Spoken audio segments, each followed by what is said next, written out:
ओम शांति। बाबा good morning. आज बाबा के 26 मार्च 2022 के महावाक्य हैं। बाबा ने सार में कहा, मीठे बच्चे, अब बेहद की रात पूरी हो रही है, दिन आने वाला है, वापिस घर चलना है, इसलिए अब दर दर भटकना बंद करो। अब बेहद की रात पूरी हो रही है, दिन आने वाला है, वापस घर चलना है, इसलिए अब दर दर भटकना बंद करो। बाबा ने प्रश्न पूछा, किस प्रैक्टिस के आधार पर तुम बच्चे सर्विस बहुत अच्छी कर सकते हो? तो बाबा ने उत्तर में कहा, यदि कम से कम 8 घंटे तक याद बनी रहे, ये प्रैक्टिस हो जाए तो सर्विस बहुत अच्छी कर सकते हो, क्योंकि याद से ही सारे विश्व में पवित्रता और शांति के वाइब्रेशन फैलते हैं। याद से ही विक्रम विनाश होंगे और पद भी ऊंच मिलेगा, इसलिए इस रूहानी यात्रा में कभी भी थकना नहीं है। जिस्म का भान छोड़ देही अभिमानी बनने का निरंतर अभ्यास करते रहना है। गीत सुना रात के राही, थक मत जाना, सुबह की मंजिल दूर नहीं। ओम शांति। बच्चों ने सावधानी सुनी। बाप ने बच्चों को सावधानी दी कि हे रात के राही,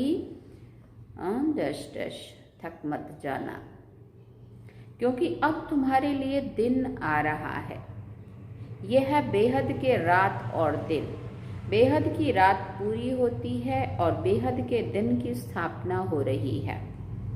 अब तुम बच्चों को जाना है अपने घर, जिसके लिए तुमने आधा कल्प भक्ति की है, परंतु तुम बाप को ढूंढ ना सके, क्योंकि उनके नाम रूप को बदल दिया है। अब तुम बच्चे जानते हो, बाप दिन में अथवा कलयुग से सतयुग में जाने का रास्ता बता रहे हैं। बाबा ने समझाया है, भ्रष्टाचारी उनको कहा जाता है जो विकार से पैदा होते। भारतवासी बाप को ही भूल गए हैं। गीता का भगवान निराकार, उसके बदले साकार श्री कृष्ण का नाम डाल दिया है। यह है बड़े ते बड़ी भूल, जिस कारण आधा कल्प दुख भोगना पड़ा है। भूल निमित्त बनी है दुख भोगवाने के। ये भी ड्रामा का पार्ट नूंधा हुआ है। भक्ति मार्ग में भटकते रहते हैं। अगर बाप को जान लें तो भटकने की दरकार नहीं है। तुमने अब बाप को जाना है। श्री कृष्ण अगर इस रूप में आए, फिर तो उनको पहचानने में कोई तकलीफ ना हो, झट सब जान जाएं। परंतु ये तो इतना गुप्त है जो तुम बच्चे भी भूल जाते हो। श्री कृष्ण को तो कोई भूल ना सके। सारी दुनिया एकदम चटक पड़े, समझे श्री कृष्ण तो हमको स्वर्ग में ले चलेगा, क्योंकि वो तो स्वर्ग का मालिक है, उनको कोई छोड़े ही नहीं। परंतु समझाने की बड़ी युक्ति चाहिए। अगर समझाने की युक्ति नहीं आती है तो कहाँ कहाँ डिससर्विस भी कर देते, क्योंकि खुद ही पूरा समझा हुआ नहीं है। तो जो किसी को अच्छी रीति सिद्ध करके हिसाब किताब बता सके। इस समय सभी पतित हैं, गाते भी हैं पतित पावन सीताराम, परंतु पावन बनाने वाला कौन है ये कोई नहीं जानते। गीता का भगवान श्री कृष्ण समझ लिया है। राम का तो कोई शास्त्र ही नहीं है। ऐसे नहीं कि रामायण कोई रामचंद्र का शास्त्र है, नहीं। क्षत्रिय धर्म में कोई क्षत्रिय धर्म कोई राम ने स्थापन नहीं किया। ब्राह्मण, देवता और क्षत्रिय तीनों धर्म एक साथ ही और शिव बाबा स्थापन करते हैं। तुम्हारे में भी थोड़े हैं जो इस बात को समझ सकते हैं। राजा रानी तो एक होता है, बाकी प्रजा और दास दासियां तो अनेक बनते हैं। आगे राजाओं के पास ढेर दास दासियां थी, कोई बहलाने के लिए, कोई डांस करने के लिए। डांस का शौक तो वहाँ भी बहुत रहता है। हाँ, इसलिए कलयुग के अंत तक राजाएं लोग अप्सरा और ऐसा सब डांस करने वाली रखते थे। बाबा कहते बाकी राजा रानी बहुत थोड़े निकलते हैं जो अच्छी रीति समझ और समझा सकते हैं। प्रदर्शनी की सर्विस से मालूम पड़ जाता है कि कौन कौन अच्छी रीति समझा सकते हैं। पहली बात ये समझानी है कि भगवान को ना जानने के कारण सर्वव्यापी कह दिया है। दूसरा, श्री कृष्ण को भगवान कहने से स्वर्ग रचने वाले शिव बाबा का नाम ही गुम कर दिया है। निराकार बाप ही सबका रचयिता है, उस एक ही बाप को याद करना है, वही राजयोग सिखाते हैं। परंतु गीता में जो श्री कृष्ण भगवान वाच लिख दिया है, वो इस कारण ही हाथ में गीता उठाए झूठी कसम लेते हैं। अब बताओ, क्या श्री कृष्ण हाजिर नाजिर है? वह निराकार परमात्मा हाजिर नाजिर है। सभी मूंझे हुए। अब तुम बच्चों को सवेरे उठकर प्रैक्टिस करनी है समझाने की। राजा जनक का मिसाल दिया। कहते हैं अष्टावक्र ने जनक को ज्ञान दिया, परंतु ये कोई ब्रह्म ज्ञान तो है नहीं, ये है ब्रह्मा ज्ञान। ब्रह्मलोक रहने का स्थान है और ब्रह्मा सृष्टि का रचयिता कहा गया है। ब्रह्मा कुमारियां ये ज्ञान दे रही है। ब्रह्मा कुमारियां नहीं, ब्रह्म कुमारियां नहीं। वो लोग ब्रह्म को ईश्वर समझते हैं, परंतु नहीं, ईश्वर तो बाप है, ब्रह्म तो रहने का स्थान है। ब्रह्म महतत्व, छठा महातत्व, जिसको ब्रह्म लोक भी कहते हैं। तो ब्रह्म लोक माना उस दुनिया का नाम है, उस घर का नाम है। और ब्रह्मा माना प्रजापिता ब्रह्मा। तो बाप का नाम है शिव। ब्रह्म तो तत्व है। ये सब बातें मोटी बुद्धि वाले समझ ना सके। फिर बाबा ने कहा दास दासियां भी बनते हैं। समझना चाहिए, अगर हम किसी को अच्छी तरह समझा नहीं सकते हैं तो हमारा पार्ट पिछाड़ी में है, तो फिर पुरुषार्थ करना चाहिए। सारी दुनिया में जो जो कुछ सिखाते हैं वो देह अभिमान से ही सिखाते हैं।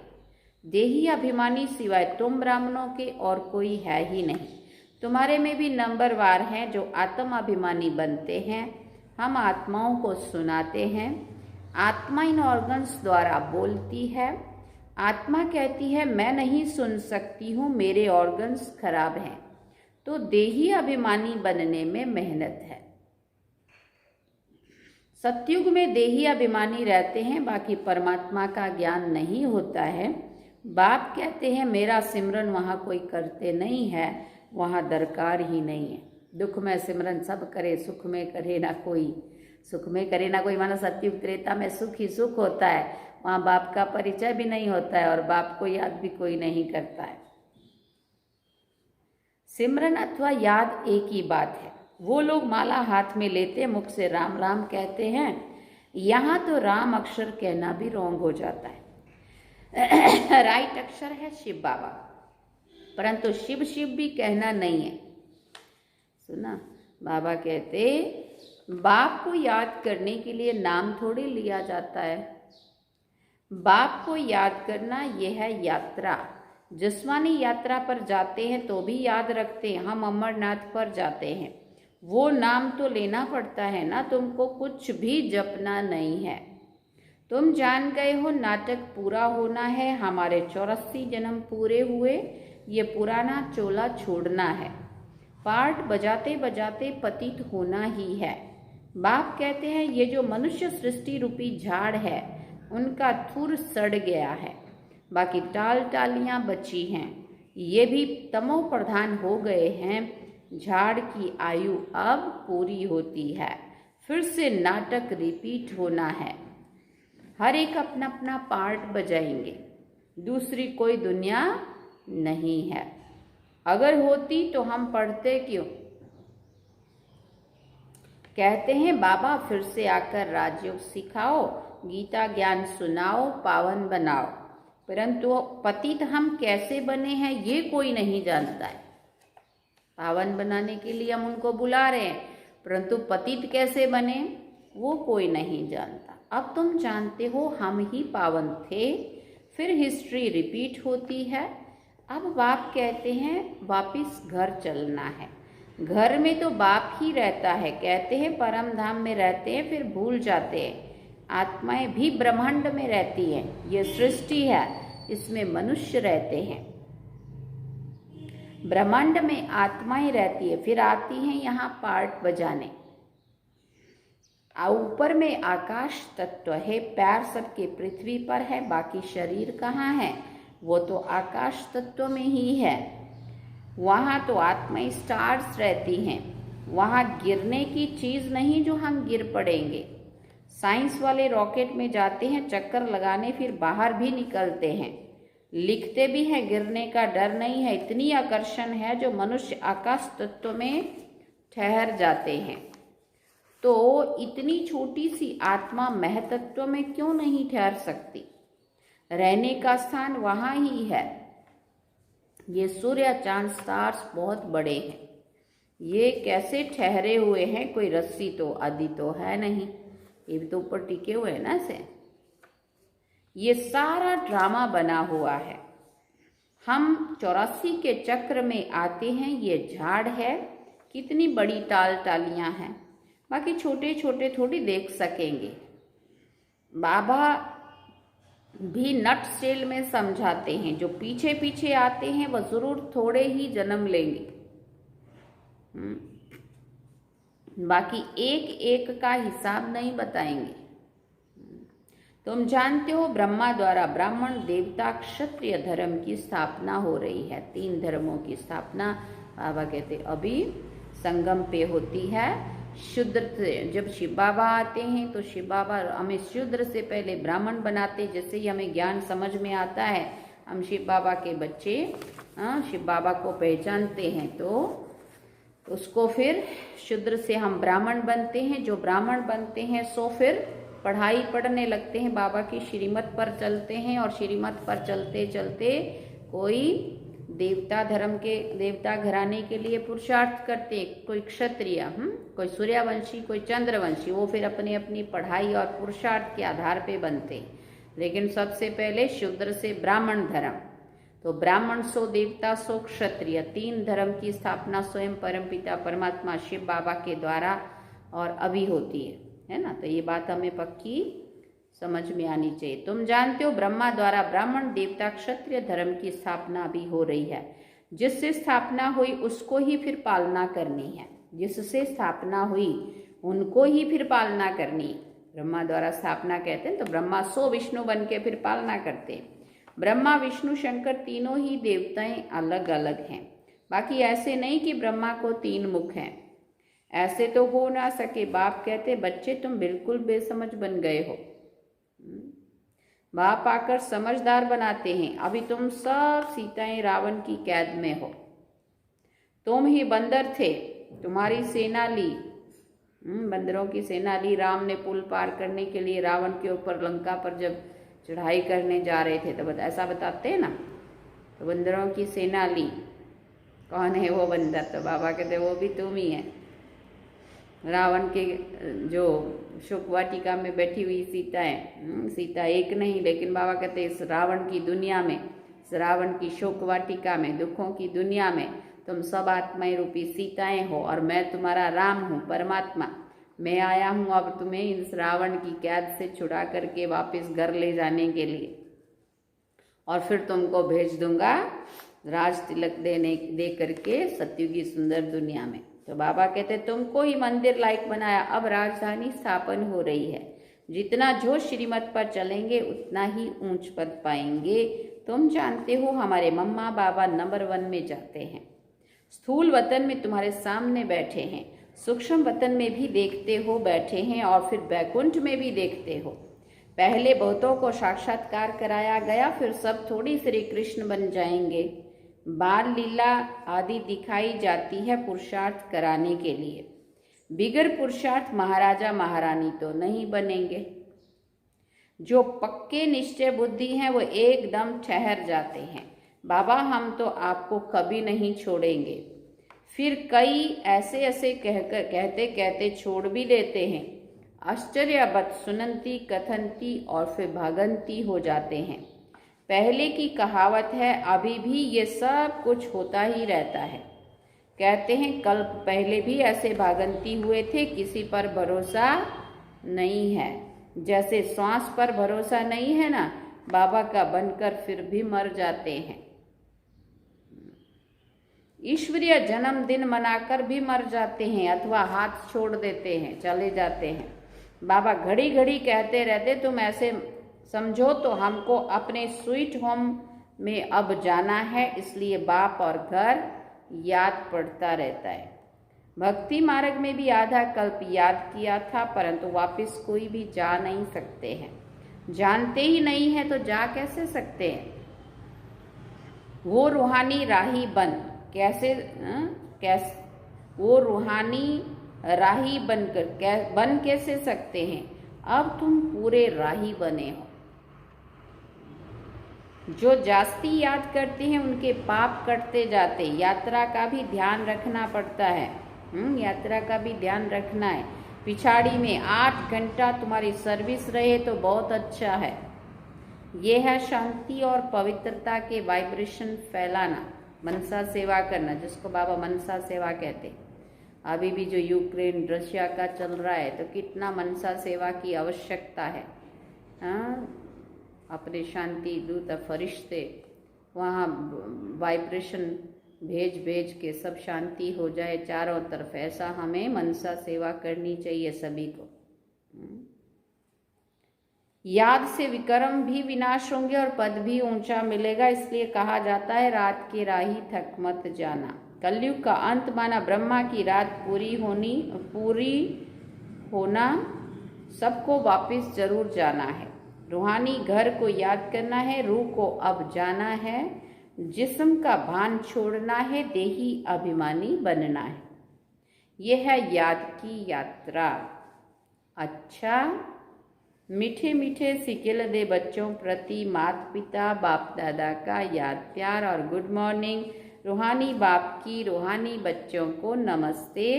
हम रूहानी बच्चों की रूहानी माता पिता बाप दादा को दिल व जान सिकवा प्रेम से याद प्यार गुड मॉर्निंग नमस्ते। थैंक यू बाबा, शुक्रिया बाबा। अवधारणा के लिए मुख्य सार है। पहला पॉइंट, पक्का निश्चय बुद्धि बन दृढ़ संकल्प करना है कि बाप का हाथ कभी नहीं छोड़ेंगे। बाप और घर को घड़ी घड़ी याद करना है। दूसरी बात, देही अभिमानी बनने की मेहनत करनी है। 5 विकारों रूपी रावण की कैद से छूटने के लिए श्रीमत पर चलना है। मंदिर लायक बनने का पुरुषार्थ करना है। वरदान में बाबा ने कहा, ज्ञान युक्त भावना और स्नेह संपन्न योग द्वारा उड़ती कला का अनुभव करने वाले बाप समान भव। ज्ञान युक्त भावना और स्नेह संपन्न योग द्वारा उड़ती कला का अनुभव करने वाले बाप समान भव। जो ज्ञान स्वरूप योगी तो आत्माएं हैं, वह सदा सर्व शक्तियों की अनुभूति करते हुए विजयी बनती हैं। जो सिर्फ स्नेही व भावना स्वरूप है, उनके मन और मुख में सदा बाबा बाबा है, इसलिए समय प्रति समय सहयोग प्राप्त होता है। लेकिन समान बनने में ज्ञानी योगी तो आत्माएं समीप हैं, इसलिए जितनी भावना हो उतना ही ज्ञान स्वरूप हो। ज्ञान युक्त भावना और स्नेह संपन्न योग, इन दोनों का बैलेंस उड़ती कला का अनुभव कराते हुए बाप समान बना देता है। स्लोगन में बाबा ने कहा, सदा स्नेही व सहयोगी बनना है तो सरलता और सहनशीलता का गुण धारण करो। सदा स्नेही व सहयोगी बनना है तो क्या करना पड़ेगा? सरलता और सहनशीलता का गुण धारण करो। बस इतना ही करना है, एकदम इजी है। अच्छा, ओम शांति। मातेश्वरी जी के अनमोल महावाक्य। मम्मा ने कहा, सार ने कहा, शिवो अहम, हम सो हम, इन दो शब्दों का यथार्थ अर्थ मम्मा ने समझाया। शिव ओम शिवो अहम, हम सो हम, इन दो शब्दों का यथार्थ अर्थ क्या है वो मम्मा सुना रही है। ओम शांति। मम्मा कहती है ये जो शब्द उच्चारण करते हो, हम सो हम, शिवो अहम, अहम आत्मा सो परमात्मा, अब ये महावाक्य कौन उच्चारण करते हैं और इन शब्दों का यथार्थ अर्थ क्या है? जब ओम अक्षर कहते हैं तो ओम का अर्थ है मैं आत्मा शांत स्वरूप हूँ। ये निश्चय होने से फिर मैं आत्मा सो परमात्मा हूँ ये अक्षर नहीं कह सकते। फिर तो ऐसे ही समझते हैं कि मैं आत्मा परमात्मा की संतान हूँ। तो ये ओम शब्द कहना आत्माओं का अधिकार है। ओम। फिर जब हम सो हम शब्द कहते हैं तो उस शब्द का अर्थ हम सो पूज्य, सो अब पुजारी बने। हम सो माना, हम सो उन्होंने फिर सो माना परमात्मा के लिए समझ लिया, बाकी हम सो माना वो देव आत्माएं, सत्यु की देव आत्माएं जो आदि सनातन में थी, शुरुआत में थी। 84 का चक्कर पूरा करते करते हम सो अभी ये बनी है जो हम कलयुग के अंत में पहुंची। अब हम फिर से हम सो, अब फिर से क्या बनेंगी? फिर से वो देवात्मा जाके बनेंगी। हम सो हम। तो 84 का जो चक्कर है, असल में ये बात बुद्धि में आनी चाहिए। हम सो आदि सनातन देवी देवता धर्म की आत्माएं, पूज्य आत्माएं थी, सो पुजारी बनी, अब फिर से पूज्य बन रही हैं। हम सो पूज्य, अब ये शब्द भी आत्मा ही कह सकती है। ये जो मनुष्य कहते हैं हाँ अहम आत्मा सो परमात्मा, अब ये शब्द सिर्फ परमात्मा ही कह सकता है क्योंकि वही एक आत्मा परमात्मा है। फिर ये जो शिवोहम शब्द कहते हैं वो भी परमात्मा ही कह सकते हैं क्योंकि वही शिव है। जो शिव है वही कह सकता है ना शिवोहम, मैं शिव हूँ। हाँ, दूसरे थोड़ी कह सकते, गुरु थोड़ी कह सकते हैं। और गुरुओं का गुरु सतगुरु एक, देवों का देव महादेव एक। तो इन शब्दों के अर्थ को भी तब जानते जब परमात्मा आकर ये नॉलेज देते हैं। बाकी और धर्म वालों को, क्रिश्चियन आदि को तो ये मालूम ही नहीं है कि हम सो पोप बनूंगा। उन्हों को ये नॉलेज ही नहीं है। अभी हमको ये नॉलेज मिली है कि हम सो देवी देवता बनेंगे। हमारे सामने देवताओं का यादगार चित्र भी है और साथ साथ उन्हों के जीवन चरित्र, हिस्ट्री, गीता, भागवत सामने हैं क्योंकि हम आदि से अंत तक सारे कल्प में, सारे कल्प के चक्र में हैं। और वो धर्म पिताएं जब आते हैं तो वो कल्प के बीच में आते हैं। शुरू से आदि से पाठ बजाने वाली हम देवी देवता घराने की आत्माएं, बाकी वो सारी धर्म तो द्वापर से आए इसलिए तो बीच में आए ना, तो पूरा चक्कर तो नहीं हुआ उनका, इसलिए वो हम सो शब्द नहीं कह सकते, ओम शब्द कह सकते हैं। ओम माना मैं आत्मा शांत स्वरूप हूँ, ये सब कह सकते हैं। बाकी हम सो हम नहीं कह सकते, शिवो हम भी नहीं कह सकते। शिवो हम तो बाबा कहता कोई भी नहीं कह सकता क्योंकि परमात्मा एक ही शिव है, वही कह सकता है शिवो हम, मैं शिव हूँ। अच्छा, ओम शांति। ये थे मम्मा के महावाक्य। मम्मा कितना एक बात को कितना गहराई से जाके समझाते थे, चिंतन करते थे और फिर क्लियर करते थे एक एक बात। अच्छा, ओम शांति।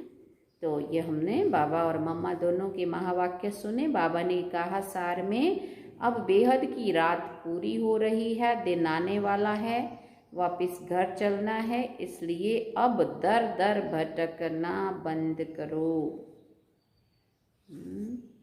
और गीत क्या सुना? रात के राही थक मत जाना, सुबह की मंजिल दूर नहीं। चलो अब हम बाबा को याद करेंगे।